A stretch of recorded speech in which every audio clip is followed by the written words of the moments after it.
આગળ વધીએ અમદાવાદમાં ટ્રાફિકનું મોટું ભારણ ધરાવતા રસ્તા પર ઓવરબ્રિજ બનાવવાની કામગીરી ચાલી રહી છે। ગોકળગાયની ગતિ આ કામગીરી એવી રીતે ચાલી રહી છે કે જાણે નગરજનોને લાગે છે કે અમદાવાદ મનપા પુલ બનાવવાનું આ કામ આપીને ભૂલી જ ગઈ છે। અમદાવાદના પલ્લવ 4 રસ્તા અને મકરપા વિસ્તારમાં ટોરેન્ટ પાવર પાસેના બની રહેલા બ્રિજની કામગીરીનો કોન્ટ્રાક્ટ આપી મનપા ભૂલી ગઈ હોય તેવું લાગે છે। કોન્ટ્રાક્ટરના ભરોસે કામ કરતા અધિકારીઓને સમયસર કામ કરવામાં રસ હોય તેવું લાગતું નથી। પલ્લવ 4 રસ્તા પરના બ્રિજની કામગીરી તો ઘણા મહિનાઓ સુધી બંધ જ રહી। પ્રોજેક્ટ નિયત સમયમર્યાદામાં પૂર્ણ નથી થયો।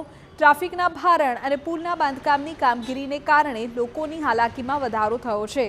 હાલ તો મહાનગરપાલિકાની સ્થાયી સમિતિના ચેરમેને દાવો કર્યો છે કે બંને પુલનું 80%થી વધુનું કામ પૂર્ણ થઈ ગયું છે।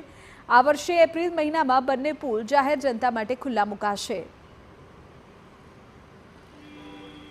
બે બ્રિજો આવેલા છે। એક પલ્લવ 4 રસ્તા પરનો બ્રિજ જેનું કામ લગભગ આપણે વાત કરીએ કે 90% કરતાં વધારે કામ પૂરું થઈ ગયું છે। હાલ વચ્ચેના સ્પાન નાખવાની કામગીરી ચાલુ છે। પલ્લવ બ્રિજ છે એને લગભગ આપણે વાત કરીએ કે એપ્રિલ મહિના સુધીમાં એ તૈયાર થઈ જશે। એપ્રિલ મહિનામાં તેનું લોકાર્પણ કરવામાં આવશે। આ બ્રિજ ચાલુ થવાથી જે આપણે વાત કરીએ કે આરટીઓ તરફ જતા જે લોકો હશે, નારણપુરાથી આવતા લોકો હશે, તેને એક મોટો ફાયદો થશે। તદુપરાંત આપણે વાત કરીએ કે જે બ્રિજ આવેલો છે, આપણે વાત કરીએ કે મકરબા ખાતે ટોરેન્ટ પાવર પાસે આ જે બ્રિજ છે એનું પણ લગભગ આપણે વાત કરીએ કે 85% કામ ફિઝિકલ પ્રોગ્રેસ એનો પૂરો થઈ ગયો છે। જો કે હવે આ પ્રજાલક્ષી કામ ક્યારે પૂર્ણ થશે તે આવનારો સમય જ બતાવશે।